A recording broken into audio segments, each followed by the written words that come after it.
क्या यार शहनाज, ऐसे मुंह फुला के मत बैठो यार। देख, पैसों का जुगाड़ होते ही ना हम इस शहर से दूर भाग जाएंगे, बहुत दूर।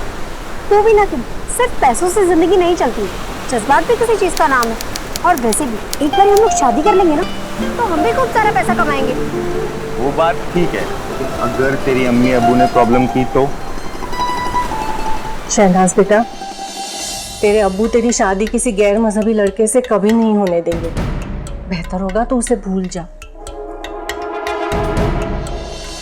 हम जानते हैं यार कि हमारे अम्मी अब्बू हमेशा रिश्ते के खिलाफ होंगे, लेकिन उनके बारे में सोचकर हम तुझे भी तो नहीं छोड़ सकते ना। शहनाज मैं ये देख, हम तुझे आखिरी बार कह रहे हैं, अगर तूने 2 दिन में फैसला नहीं लिया ना तो तुझे तेरे ऑफिस से उठाकर ले जाएंगे, समझा कि नहीं?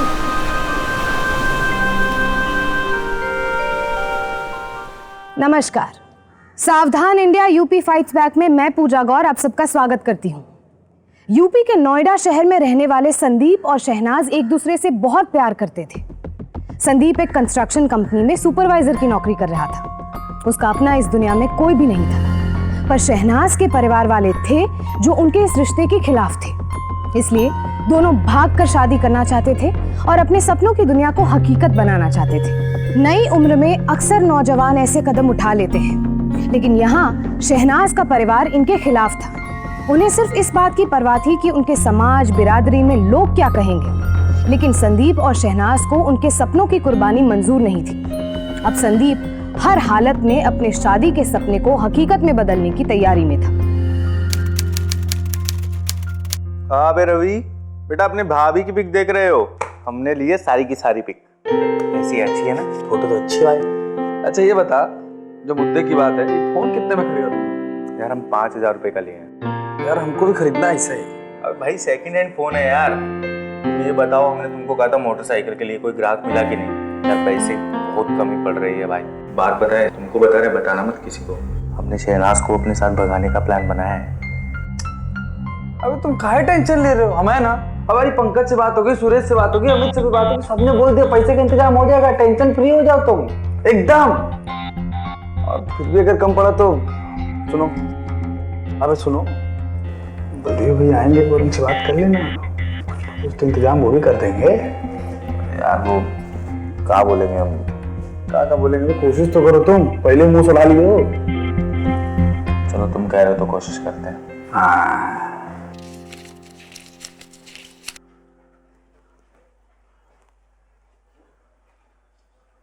भैया, कुछ बात करनी थी आपसे।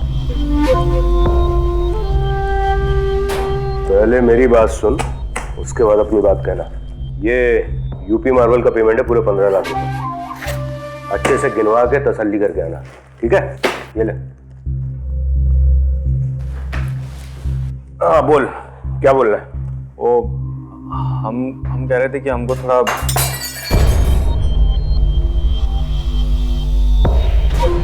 पूरे 25 रुपए का गिलास था, तेरा बाप भरेगा? रुक।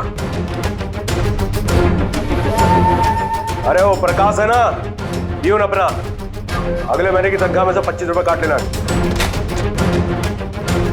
अब कुछ बोलेगा भी कि एसी की हवा लेने आए? नहीं, हम पेमेंट करके आते हैं। ठीक है जा। और तू खड़ा खड़ा मुंह क्या देख रहा है रे? हाँ, साफ कर। अगर कांच चुभ गया ना तो डॉक्टर की फीस भी तेरी तनख्वाह में से काटूंगा। कर। बाहर का है अम्मी कि हम संदीप के अलावा किसी और से निकाह नहीं करेंगे। जो भी हमको शाम को देखने आने वाला है उन्हें आप इज्जत से मना कर दो। चल।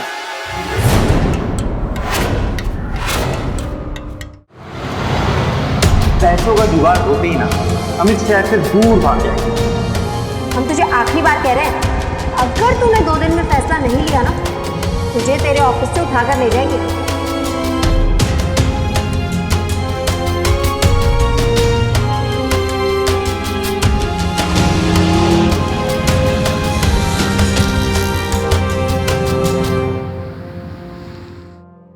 आपके द्वारा डायल किया गया नंबर अभी नेटवर्क क्षेत्र से बाहर है।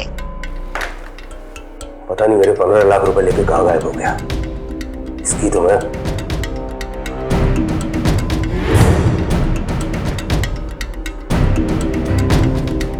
भैया कई बार फोन ट्राई किया पर संदीप को फोन नहीं लग रहा है।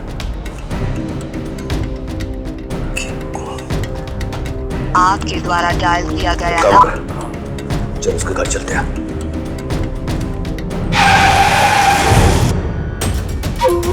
चल।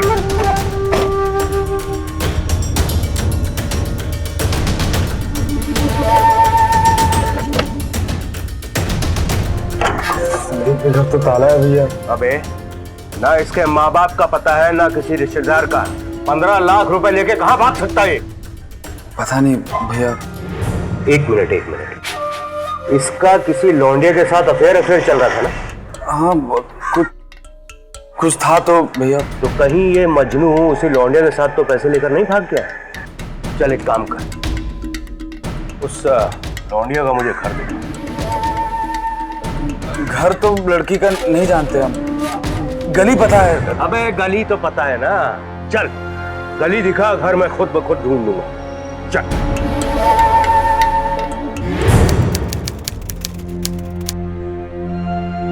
सब आपकी बेपरवाही का नतीजा है।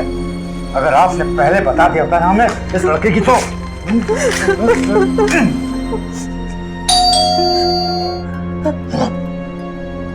रहो तुम यही।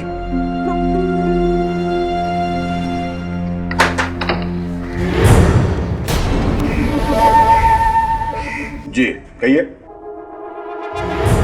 मियाँ जी, आपकी बेटी उस लौंडे के साथ भागी है जो मेरे 15 लाख रुपए लेके फरार है।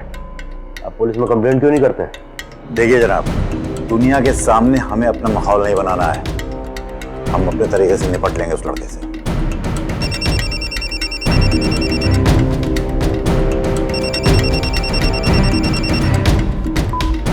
राशिद, क्या?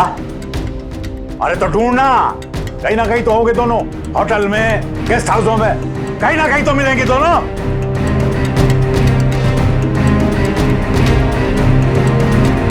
अब ये लौंडा है, संदीप नाम है इसका। अब इसका जल्दी से पता करवाइए, हमारे 15 लाख रुपए का सवाल है।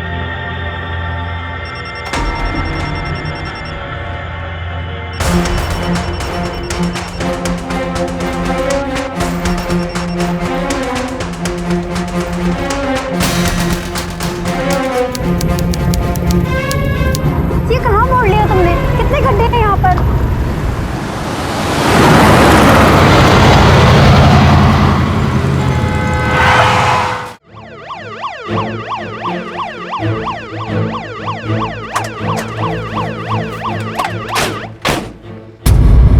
अपने प्यार को हासिल करने का जो रास्ता शहनाज ने इख्तियार किया था, वो अचानक बीच राह में एक बड़े हादसे का शिकार हो गया।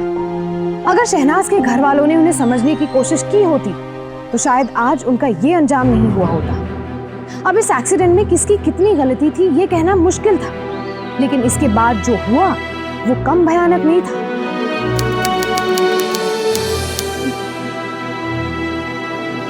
कितने गड्ढे हैं यहाँ पर? तेरे अब्बू जान ना, मैं हर जगह पे ढूंढ रहे हैं। उनसे बचना है तो इसी रास्ते पे जाना ठीक रहेगा। ओहो मेरा खट्टर जानू, जब उनकी बेटी साफ है तो तुम्हें किस बात का डर?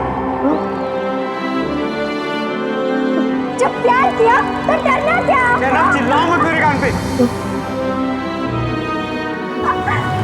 आगे देखो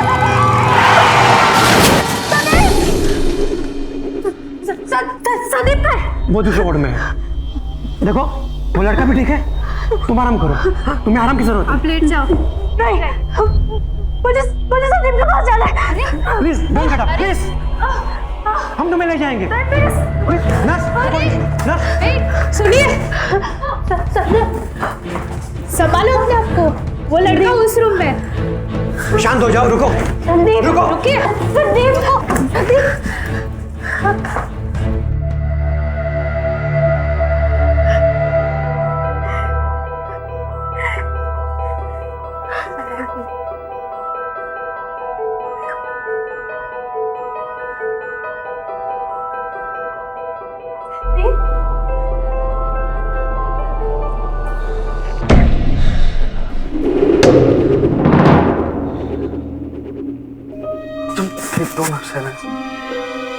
तुम यहाँ? तुम्हें क्या हुआ है? और संदीप का है? संदीप को फोन नहीं लग रहा था शहनाज। हम दोनों के एक्सीडेंट के बाद बेहोशी की हालत में कुछ लोग हम लोग को यहाँ इस हॉस्पिटल में ले आए थे और फिर एक्सीडेंट मेरा और संदीप का हुआ था। संदीप का है नर्स, संदीप का है। पर अस्पताल में आपके साथ इसी लड़के को लाया गया था। ये कैसा बेहुदा मजाक है? कहाँ है मेरा संदीप? शहनाज, हमारा और तुम्हारा एक्सीडेंट हुआ था। चुप करो तुम, बिल्कुल चुप। आप बताइए ना, कहाँ है मेरा संदीप? बताइए ना। तुम किसकी बात कर रही हो? यही लड़का तुम्हारे साथ था? संदीप, संदीप। शहनाज, ये क्या कर रही है आप? आराम कीजिए थोड़ी देर, 5 मिनट तो लेटिए। ये बाद में करना, पहले थोड़े। अरे अरे सुनो मैडम जी, ये संदीप है। आपने देखा है केस को? बताइए ना।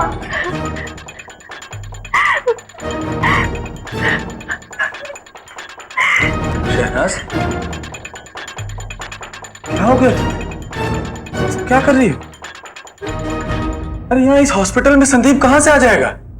संदीप ने तो मुझे फोन किया था कि मैं तुम्हें मथुरा हाईवे पर छोड़ दूं। ये क्या बोले जा रहे हो रवि? एक्सीडेंट मेरा और संदीप का हुआ था। तुम झूठ क्यों बोल रहे हो हमसे? शहनाज, मैं सच बोल रहा हूँ।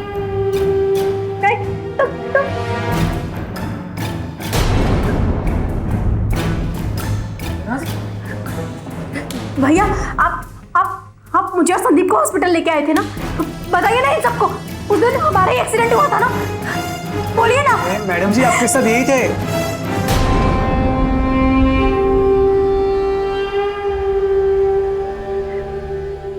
तुम सब लोग झूठ क्यों बोल रहे हो? क्यों झूठ बोल रहे हैं आप लोग?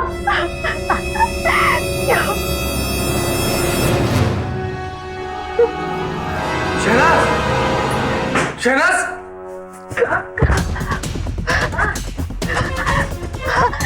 भैया, आप मेरे साथ अंदर चलिए ना।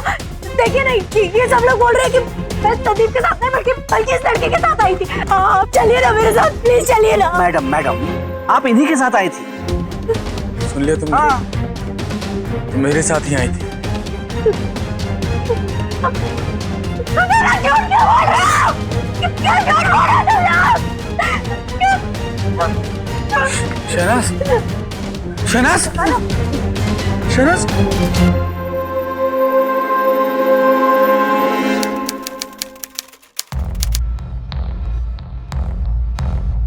इंस्पेक्टर साहब, संदीप ने बलदेव भैया के पैसे लेके शहनाज के साथ भाग जाने का प्लान किया था। संदीप ने मुझे फोन करके कहा मैं नोएडा सेक्टर 10 के बस अड्डे से शहनाज को लेकर के मथुरा के हाईवे पर छोड़ दूं। बस अड्डे से शहनाज को हमने अपनी बाइक पर बैठा करके कोसी से हाईवे वाला रास्ता छोड़ करके मथुरा के लिए कच्चे रास्ते वाला शॉर्टकट पर, उसी रास्ते पर हमारा एक्सीडेंट हो गया। लेकिन जब से उसको होश आया तब से एक ही रट लगा रही है कि उसका एक्सीडेंट हमारे साथ नहीं हुआ बल्कि संदीप के साथ हुआ। देखिए इंस्पेक्टर, हमें लगता है कि ये सब कुछ जो हो रहा है वो दिमाग पे चोट लगने की वजह से हो रहा है। क्या मतलब है आपका? मतलब it's a case of hallucination, एक तरह का दिमागी वहम। एक्सीडेंट से पहले शहनाज के दिलो दिमाग पर केवल संदीप के साथ भाग जाने का ख्याल ही हावी था। हो सकता है रवि के साथ बाइक पर बैठे हुए रवि में वो संदीप को याद कर रही थी और उसका एक्सीडेंट हो गया। अरे ये सब नाटक है दरोगा जी। संदीप मेरे 15 लाख रुपए लेके भागा हुआ है और ये सारा नाटक जो है मेरा पैसा हड़प के लिए किया जा रहा है।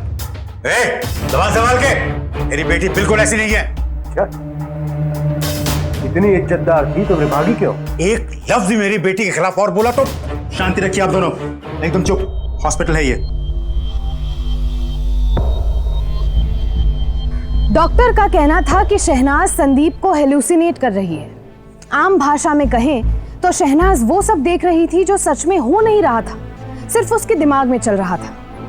क्या वाकई में शहनाज हेलुसिनेशन का शिकार थी या बलदेव का शक सही था कि वो 15 लाख रुपयों के लिए ये नाटक कर रही है? हॉस्पिटल में भी सब लोग यही कह रहे थे कि वहां शहनाज के साथ संदीप नहीं रवि आया था। यहाँ तक कि एम्बुलेंस के ड्राइवर अनवर का भी यही कहना था कि एक्सीडेंट के बाद शहनाज और रवि को हॉस्पिटल लाया गया। ऐसे में किसका दावा सही था, शहनाज का या रवि का? पुलिस भी यही जानना चाहती थी, लेकिन फिलहाल वो शहनाज के होश में आने का इंतजार कर रही थी।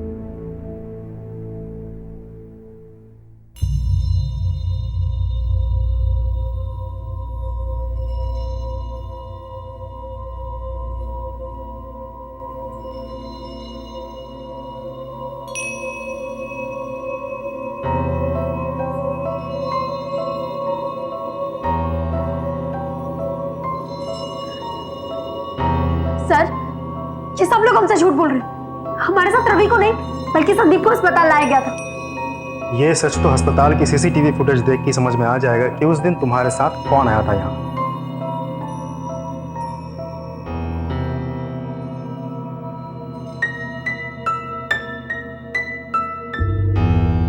पॉज। अब जूम करो।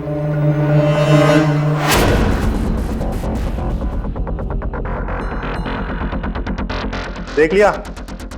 नहीं, ये नहीं हो सकता। ये सब झूठ है।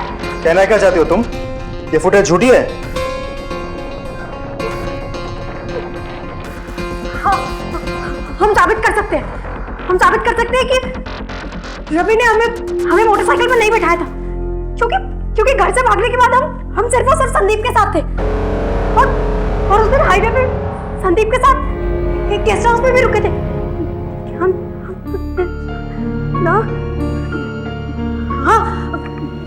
नमन गेस्ट हाउस। हाँ, हम नमन गेस्ट हाउस।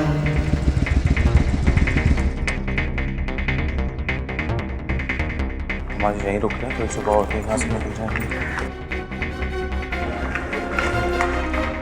Welcome sir. एक रूम चाहिए था रेंट पर। कितना रेंट है? 1500 है सर। ये अभी 1000 रुपीज है और बाकी 500 कल दे देंगे। Thank you sir. ये आप डिटेल्स यहाँ भर दीजिए अपनी।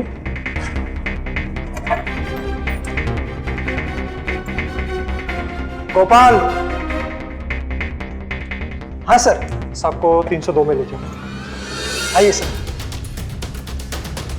वो कैसा वाला हमें जरूर पहचान लेगा, क्योंकि मैं और संदीप साथ ही गए थे।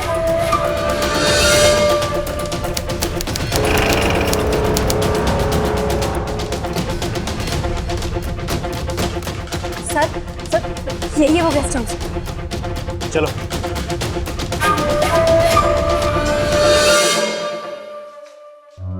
ये सर, मैं क्या मदद कर सकता हूँ आपकी?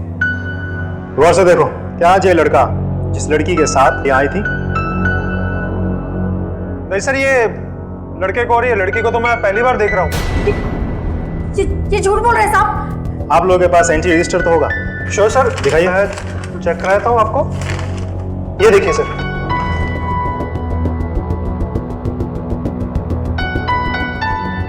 नहीं, कल की तारीख में संदीप के नाम से यहाँ कोई एंट्री नहीं है। ये झूठ बोल रहे हैं सर। तुम झूठ क्यों बोल रहे हो?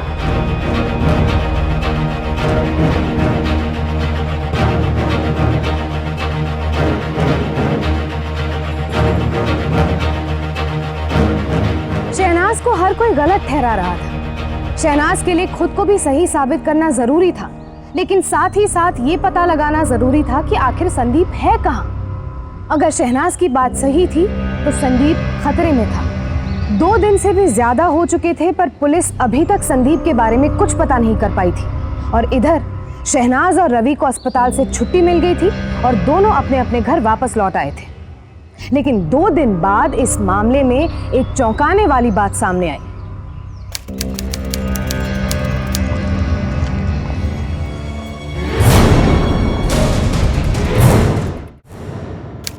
ये फोटो नोएडा पुलिस ने 2 दिन पहले भेजी थी। जंगल में जो लड़के की लाश मिली उसकी फोटो निकालना।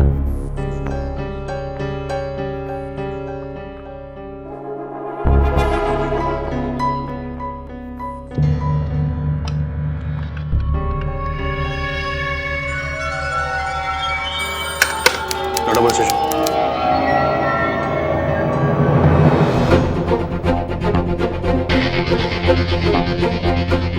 मैं देखता हूँ जो भी होता है। Okay, thank you.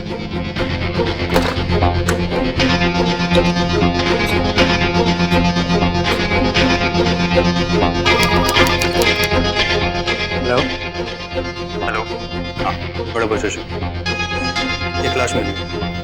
हाँ, मथुरा में। पता करो कौन है। जी हम फुल कोऑपरेशन करेंगे। हाँ जी। माफ कीजिएगा इंस्पेक्टर साहब, हम अपनी लड़की को उस लड़के की लाश की शिनाख्त के लिए नहीं भेज सकते। मियाँ जी, उस लड़के के माँ बाप सगा संबंधी कोई नहीं है, सिर्फ शहनाज ही है जो उसे पहचान सकती है। और वैसे भी ये केस बहुत उलझा हुआ है, अब चाह के भी हमें उसे ले जाने से रोक नहीं सकते।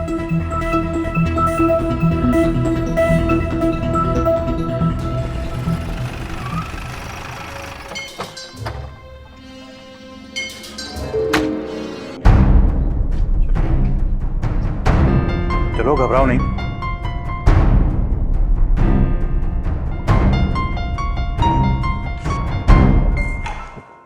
आइए।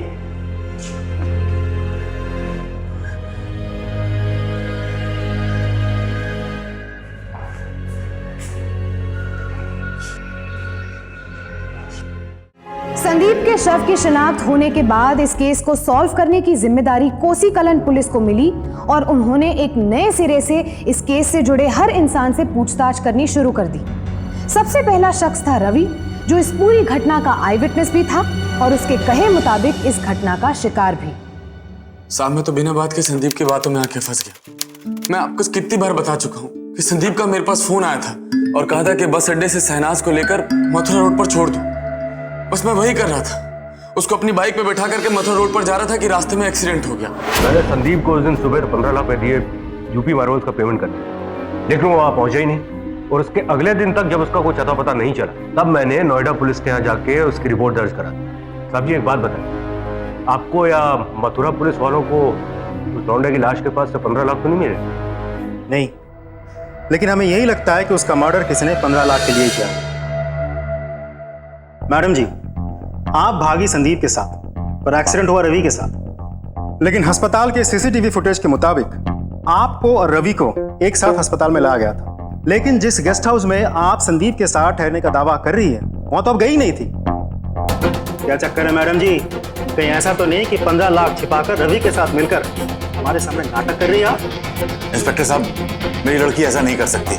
बस ये तो उस लड़के के चक्कर में पागल हो रही है।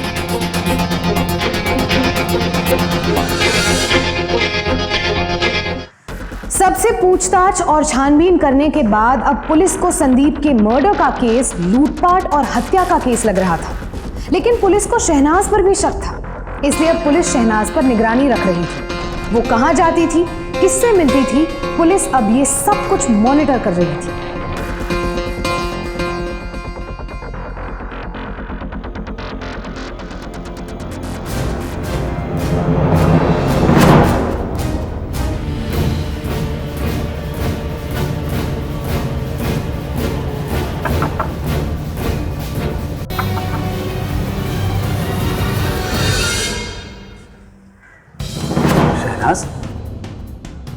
तू यहाँ क्या कर रही है? सच बताओ, संदीप को किसने मारा? मुझे क्या पता संदीप को किसने मारा। संदीप की मौत से मैं भी परेशान हूँ। तुम झूठ क्यों बोल रहे हो? मैं झूठ नहीं बोल रहा हूँ। एक्सीडेंट के बाद तुम्हारा दिमाग खराब हो गया। मुझसे पूछने के बजाय तुम अपना दिमाग का इलाज करवाओ।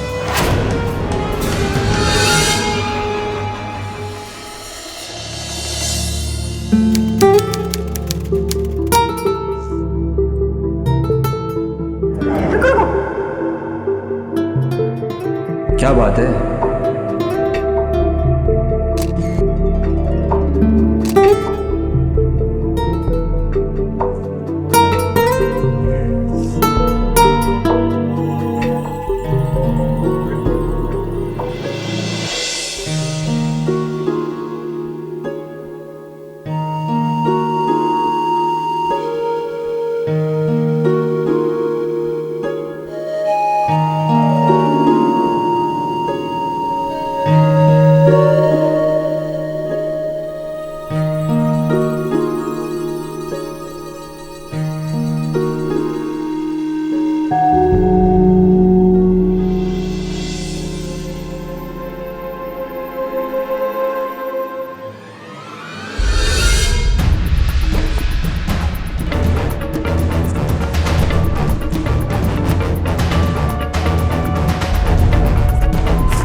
और संदीप यहाँ आए थे।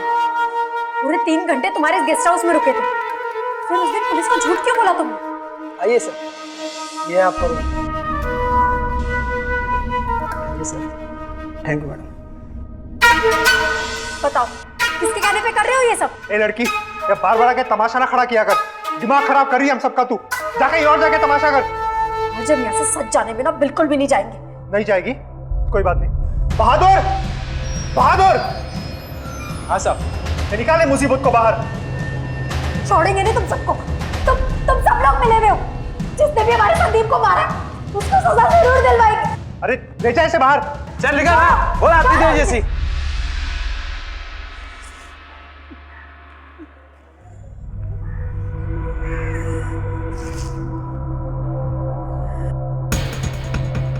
मैडम जी,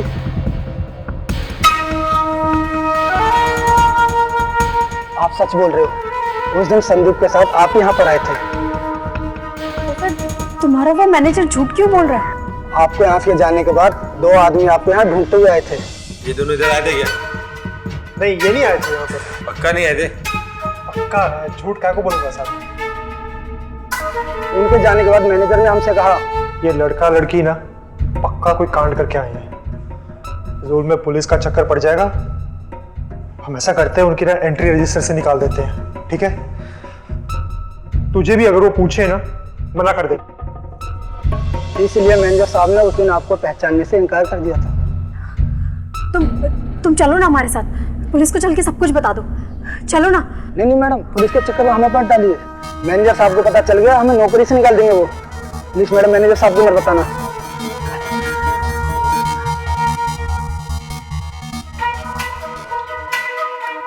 सब कुछ जानते बूझते भी आपने उस शहनाज को घर से बाहर जाने क्यों दिया?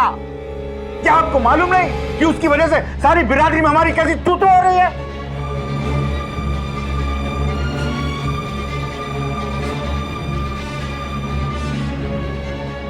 बहुत फिक्र है ना आपको अपनी इज्जत की। सांप की नाक नहीं कटनी चाहिए, फिर चाहे उसके लिए आपको किसी की जान क्यों ना लेनी पड़े। ये तो क्या बोल रही है शहनाज? सच कह रहे हैं अम्मी। पूछिए अब्बू से, क्या उन्होंने संदीप का कत्ल नहीं कराया? मेरे मौला, कैसी औलाद बख्शी है तूने? संदीप की मौत की खबर के बाद से शहनाज को अपने अब्बा पर शक था। शहनाज के पिता उसके और संदीप के रिश्ते के सख्त खिलाफ थे। कहीं ऐसा तो नहीं था कि उन्होंने ही उसे गुस्से में मरवा दिया हो? अगर ऐसा था तो ये ऑनर किलिंग का मामला था।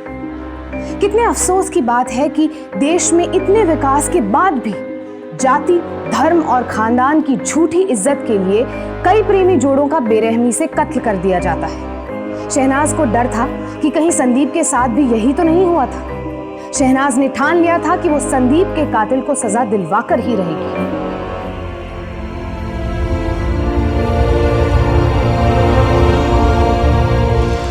क्या है यार, तुम बिल्कुल भी मजाकिया नहीं करते हो। तुम पागल हो गए हो क्या? इस वक्त तुम्हें मजाक सूझ रहा है?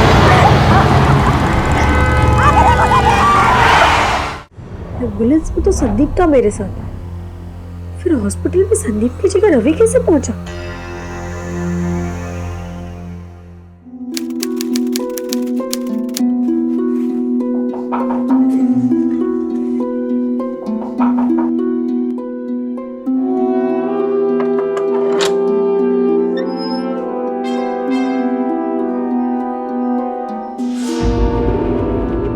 अनवर भाई, आज रमजान का पहला दिन है। झूठ बोलकर खुदा की नजरों में गुनहगार मत बनिए आप। ये सच है ना कि उस दिन आपने रवि को नहीं बल्कि संदीप को एम्बुलेंस में लटाया था? हम जानते हैं कि हमारे अब्बू के कहने पर सब लोग झूठ बोल रहे हैं। हमें ये भी पता है कि संदीप की जान अब्बू ने ही ली है।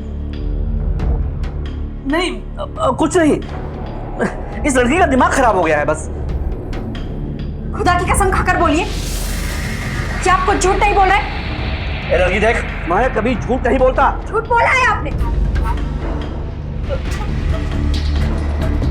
देख, इफ्तारी का वक्त हो गया है, हमें माफ करो और जाओ यहाँ से।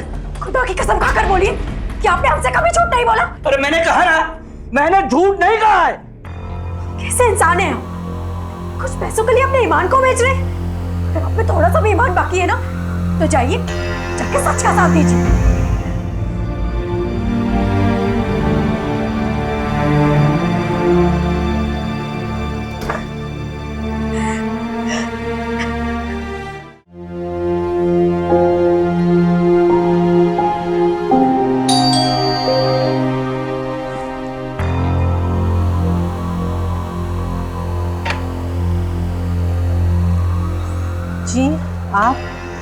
हमारा नाम अनवर है, हमें शहनाज से मिलना है। हमसे गुनाह हुआ है।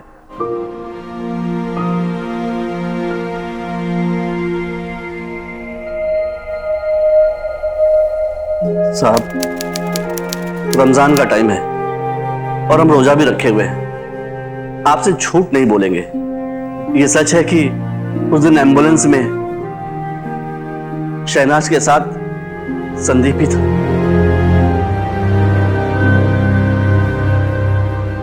हमें माफ कर दो साहब, हम अपना गुनाह कबूल करते हैं।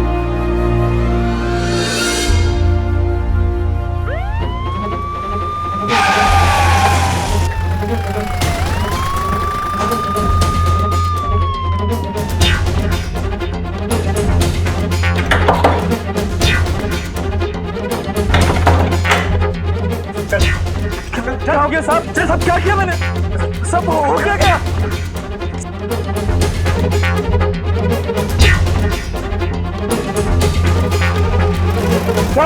हमने कुछ नहीं कहा।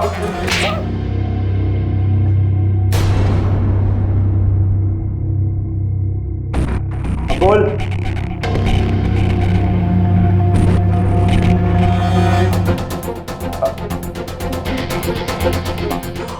हम बताते हैं आपको कि सच क्या।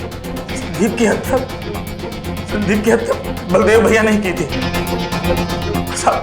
हमको बहुत डराया था, बहुत धमकाया था, हमको बहुत मारा था, इसलिए हम कुछ कह नहीं पाए साहब। हमें पता था कि संदीप बलदेव भैया के 15 लाख रुपए लेकर शहनाज के साथ भाग रहा है और बलदेव भैया ने संदीप के साथ फोन पे बात करते हुए देख लिया था। उसके बाद बलदेव भैया ने हमें बहुत मारा। मेरे साथ डबल क्रॉस करेगा? नहीं भैया, बहुत दोस्ती निभाने का शौक है ना तुझे। अब तू वही करेगा जो मैं करूंगा, समझा? हाँ भैया, जैसा आप कहोगे वैसे करूंगा। भाई संदीप, हाँ, मुझे शहनाज के अब्बा हर जगह ढूंढ रहे हैं। होटल में, गेस्ट हाउस में, हर जगह। भाई तो ऐसा करके शहनाज को लेकर के यहाँ से मथुरा भाग जा, नहीं तो उसके अब्बा के लोग तुझे कहीं ना कहीं ढूंढ ही लेंगे। ठीक है। और भाई ऐसा करके तू मथुरा हाईवे से मत जाना, वो कोसी से जो कच्चे रास्ते वाला शॉर्टकट है भाई, वहां से चले जाना। उसके बाद बलदेव भैया हमें वहां लेकर गए। क्या है यार, तुम बिल्कुल भी मजाक नहीं करते, तुम पागल हो गए क्या? लेकिन शायद वो हमारी मार बर्दाश्त नहीं कर सका और मर गया। हम बहुत ज़्यादा घबरा गए थे। फिर हमने सिटी हॉस्पिटल में एक अपने जानने वाले नरेश को फ़ोन किया। फिलहाल तो संदीप की बॉडी को अंदर रख और लड़की को बेहोशी का इंजेक्शन दे दे। बाद में हम संदीप की बॉडी को जंगल में फेंक देंगे। जी साहब। ये क्या हो रहा है नरेश? अरे अनवर, पूरे 2 लाख रुपए मिलेंगे। 2 लाख। तो सिर्फ चुपचाप खड़े रहकर तमाशा देख। अस्पताल में भी बिल्कुल वैसे ही हुआ जैसे हमने सोचा था। डॉक्टर ने शहनाज के सच को एक बीमारी बताया और कहा कि उसे सिर्फ वहम है। सीसीटीवी की फुटेज ने भी उसे झूठा साबित कर दिया। लेकिन हाँ, जब वो गेस्ट हाउस जाने की बात करने लगी तो हम थोड़ा घबरा गए। नहीं सर, ये लड़के को और ये लड़की को तो मैं पहली बार देख रहा हूँ। लेकिन जब गेस्ट हाउस वाले ने भी उसको पहचानने से इनकार कर दिया तो हमारा खेल बनते बनते पकड़ने से बच गया।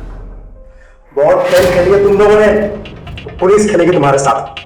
चल चल। यूपी के गौतम बुद्ध नगर सेशन कोर्ट ने बलदेव को आईपीसी की धारा 302 के तहत हत्या करने के जुर्म में उम्र कैद की सजा सुनाई और बलदेव का साथ देकर सबूतों से छेड़छाड़ करने और पुलिस को गुमराह करने की कोशिश करने वाले रवि और वार्ड बॉय नरेश को आईपीसी की धारा 195 के तहत 7 साल की सजा सुनाई। अनवर को उसके इकबाले बयान और सरकारी गवाह बन जाने के कारण सजा से छूट मिल गई। अगर शहनाज के पिता ने अपने रीति रिवाजों से बाहर निकलकर एक बार अपनी बेटी की खुशी के बारे में सोचा होता तो शायद आज ये नौबत ना आती।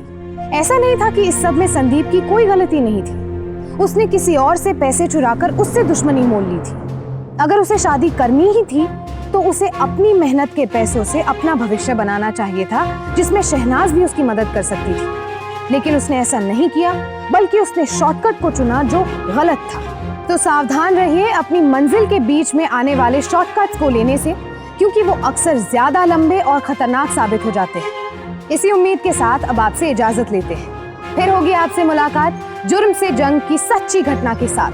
तब तक सावधान इंडिया, यूपी फाइट्स बैक। जुर्म से जंग जारी है, अब यूपी की बारी है।